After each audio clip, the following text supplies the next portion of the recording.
Hey guys, Rebecca Eloisa here. We are in Canggu, Bali. And today we have a very special guest who came to the channel, Brennan Saucedo. And hello everyone. We are going to be teaching you guys all about personal brand. And let me just tell you, personal brand is super duper important. And you need it before actually launching your social media strategy, before trying to get a bunch of followers, trying to sell products. That's right. All that kind of stuff. And so I was like, you know what? The people need to know. Gotta give the people what they need. The first thing I want to do is have you introduce yourself, and then we're going to jump right into it. So stay here. My name is Brennan. I'm the founder of About It Co., which is a social media marketing company, and one of our main products that we have right now is personal brand coaching. So let me share with you a little bit of how I actually got there. My professional life started when I was about 10 years old in Hollywood, in the entertainment industry. I started off as an actor, dancer, kid, doing the whole Hollywood thing, and did that throughout my childhood. As I got older, I moved through different industries, including the hospitality industry, started producing festivals, and I also worked as a content creator for an e-commerce company, and specifically making content for them in their e-commerce Facebook ads department. So pulling all those things together, eventually I saw myself back to the e-commerce and online marketing space, which is when I started my own Facebook ads agency, About It Co. And I realized that, well, one thing that people are all missing, or most people are missing, that's aiding to their success is their personal brand. And it's one thing that all the big gurus have that they never really talk about. So it inspired me to pivot my services to help people build their personal brand so they can start living more fulfilled lives and go all in on what they truly love. So that's where we're at now. And yeah, so that's kind of fueled my personal brand experience for the past few years and brought me here to share it with you today. Some people watching may not exactly know what a personal brand is, and if you think you know, you probably don't.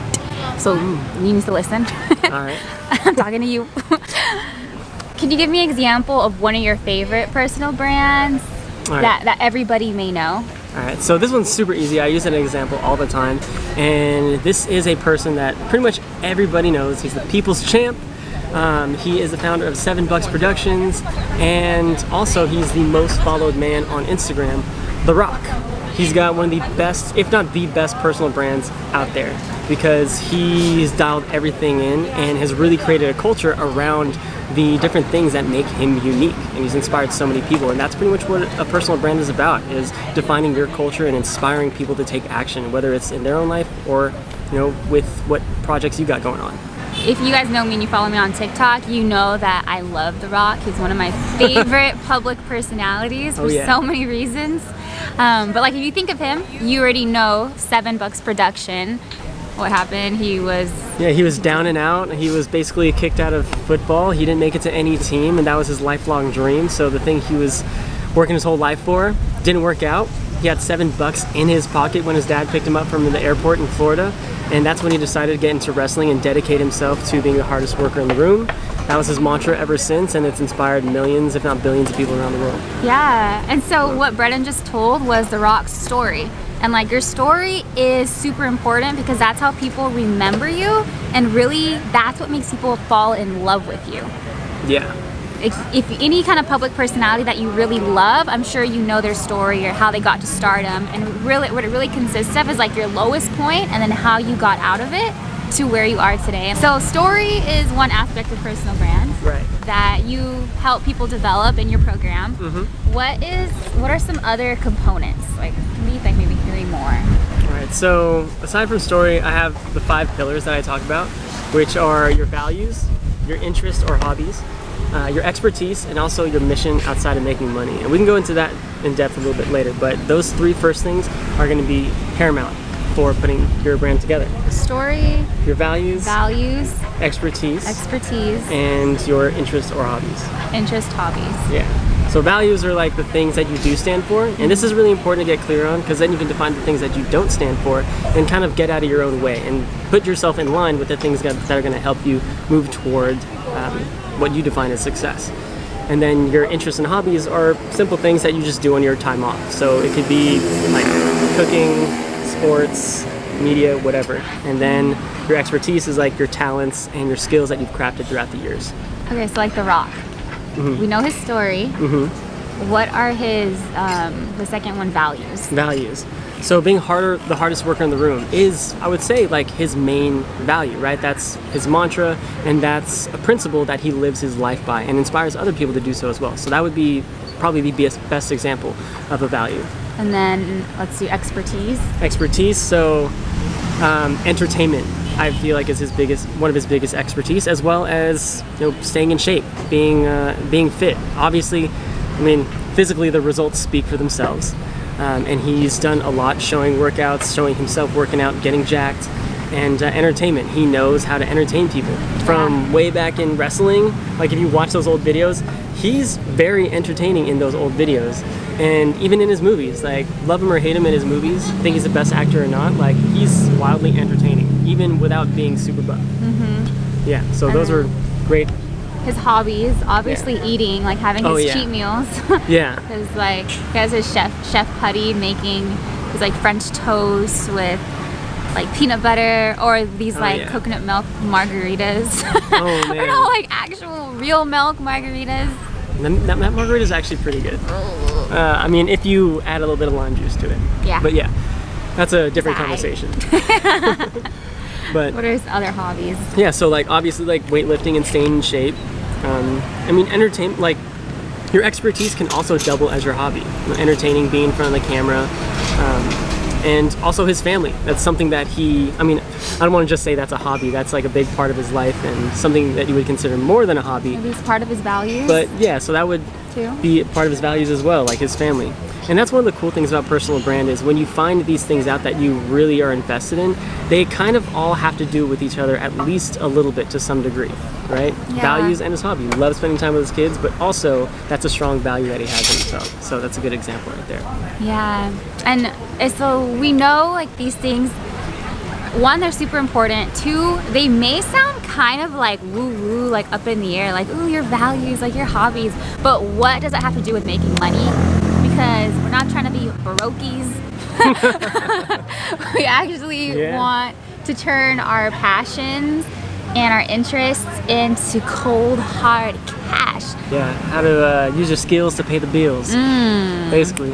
Yeah. I'm actually in Brennan's program right now, but you develop an MVP, which is a minimum viable product, and then you basically launch it. I said it so simply, but there's so many steps to get there that him and like different coaches, and then also like the community really help walk you through. So my question is, like, let's look at The Rock again, since we've been talking about him. Talk through some of the ways he's turned that personal brand into bajillions of dollars. Literally bajillions of dollars. It's crazy. Well, first things first is sharing your story is incredibly important, because one of the things that it actually does for you is helps make you more relatable, helps people resonate with you, right? Like, how many of us can really resonate with a multi-millionaire, 6'5", completely jacked, wildly entertaining, charismatic dude? Like, not all of us have any of those qualities, and some of us barely even have one. Some.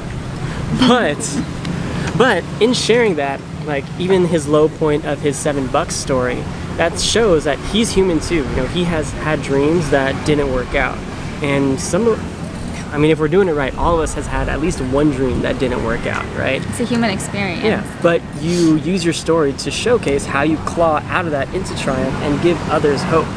And also share some of those challenges that you've gone through that have built character, that have made enemies, that have also made allies as well. And that's something that we can all relate to, as people in general. And those things, like I said, they make you more relatable. They attract people to you, and they're like, oh yeah, like I can get behind this guy. Like, I want to be the hardest worker in the room too. Like, okay, I'm gonna do a little bit of what he does too. Okay, he makes these kinds of movies, he makes these kinds of jokes, he values his family like this. Yeah, like it just draws and creates a strong emotional connection that can also influence purchasing decisions as well as other life-changing decisions as well. So if you notice, if your guys are Tequila fans or have seen what The Rock has done with Teremana, some of the branding that he puts on the bottle is closely tied with his personal brand. So like on the very bottom of the bottle, it actually has his daughter's initials, just showcasing that he has a strong family value.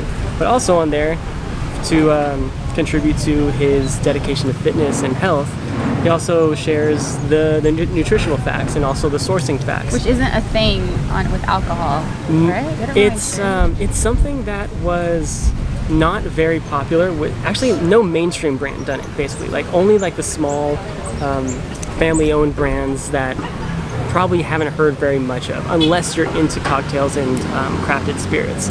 So he's definitely brought that to the mainstream. Yeah, so Teremana has his daughter's initials on the bottom, which is that family part. And then even Mana, which is basically part of his culture. Family and Samoan. Yeah.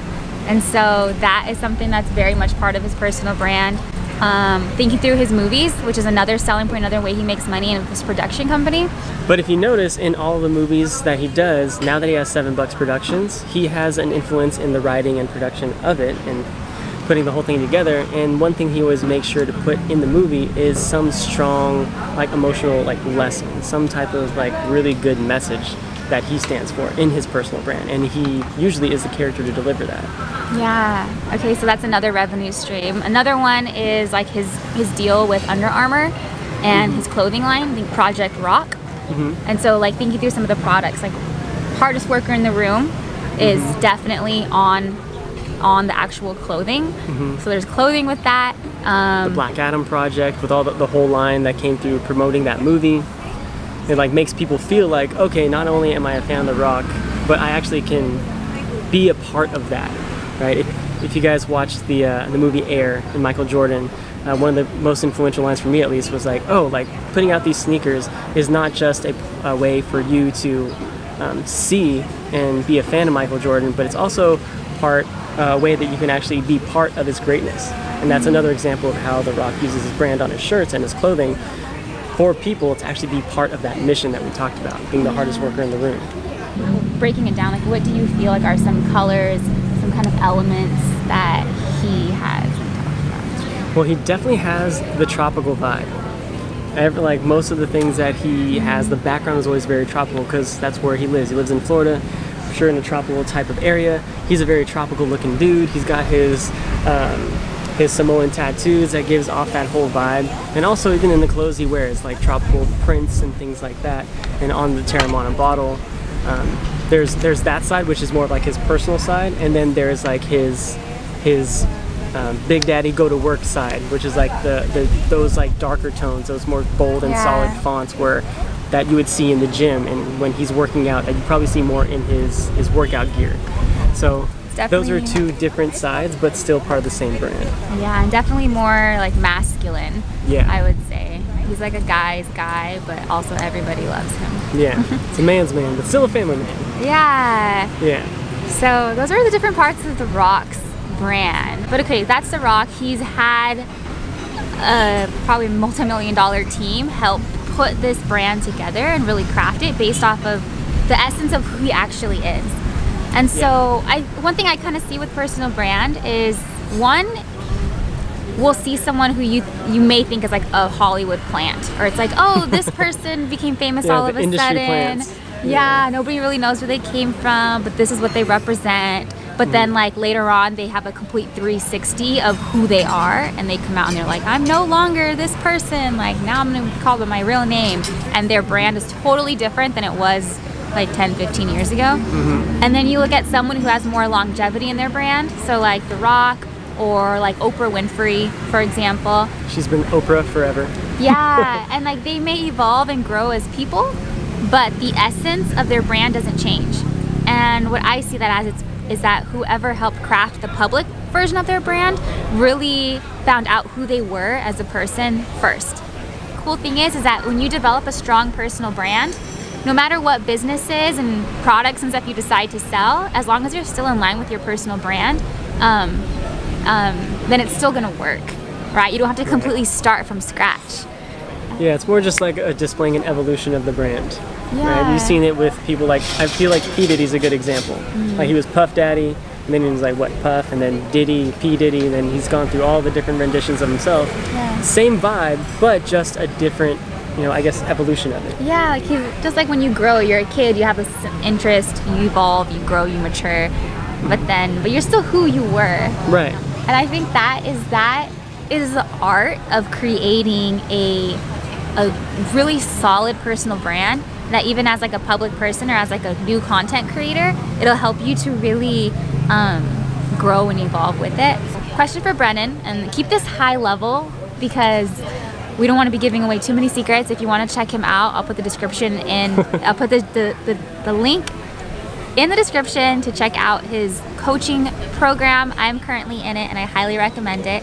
But high level, what are some things that people who are watching right now, what can they do to create an authentic personal brand? Authentic personal brand. Authentic to them. So what kind of practice can people do right now in order to begin crafting their personal brand that's authentic to them? Yeah? Yeah. All right. So I have, I guess, a two-part practice, or two parts to this.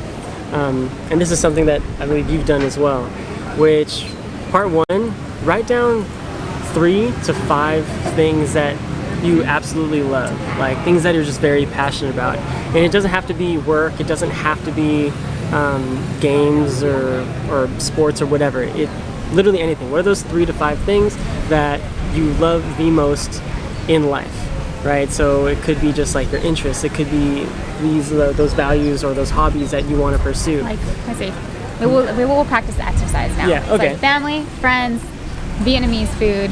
Yeah, Vietnamese food. Traveling. Creating content. Right. Write those things down. Right. And then, like, write down also 3 to 5 words that you use to describe yourself. Right. And then, this is probably the most fun, a little bit nerve-wracking part. I actually avoided doing this for a while, but I actually called 3 to 5 people that I feel like I was closest to, whether they are work colleagues, family, friends, and asked them, like, hey, when you think of me, what are 5 words you would describe me as, right? And then see if any of those words are in line with what you would describe yourself as. And if they say something that is different, and you like it, maybe like add that to a list of things, add that to a special list next to the things that you wrote down, right? And then when it comes to the things that you're passionate about, ask them like, oh, what do you think, what are 5 things that you know I'm passionate about? And if there's anything that aligns with those things, or if they say something that maybe you forgot to list that you are super passionate about, put that next to those words that you liked that they said about you as well. And then after that phone call, just take a look. So you have a list. So, yeah. So the list at the end of the phone call, you're gonna have a list of your hobbies. Mm-hmm. You're gonna have a list of words that you use to describe yourself. Mm-hmm. You're gonna have a list of words that your friends, the people closest to you, use to describe themselves. Or yourself. Oh, you. that used to describe you. Yeah. And then you're gonna have a list of, what was the last one? The words that, or the things that they also listed about you that they think of when they think about your passions. Oh, your passions. Yeah, those 5 words or 5 words or things that they would list as your passions. Mm-hmm. Yeah. So from there, see which out of your passions, which ones also line up with what you are most passionate about, or maybe the ones that you like the most that they listed, and then also the words that describe you. See which ones out of those words that they listed and you listed you like the most to describe you. And then from there, you can start to use those as a way to start to fill out those 5 pillars of your personal brand that I talked about earlier. So like an example. So like, I filled it out, or I did that. Mm-hmm. And one thing that I described myself as was artistic. Mm-hmm. Artistic, yeah. Artistic. And I kind of got from my friends and family creative. Mm-hmm. And so that was one that matched, so I chose that one. One that I didn't describe myself as, but I got from people was like an adventurous or being the first to do something. And so from there, I took the word pioneering. Yeah. And I used pioneering, but I initially didn't think that about myself, but I got that from like 3 different people.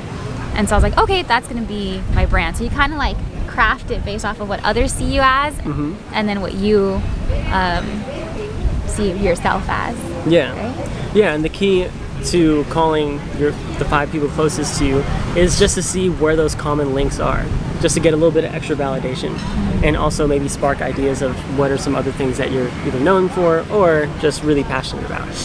Yeah. Okay. Yeah. So that's a good one to try. So if you guys try it, comment down below and let us know, or hop on a call with Brennan and maybe you guys can join About It Blueprints, and we can all be in the group calls together. So just to wrap up the interview, you've been here for about 20 minutes with us. Thank you so much. Okay. I want to know, or I mean, I know, I already know this, but I want the people to know. All right. You had a client or a student who kind of came to you and needed a lot of help.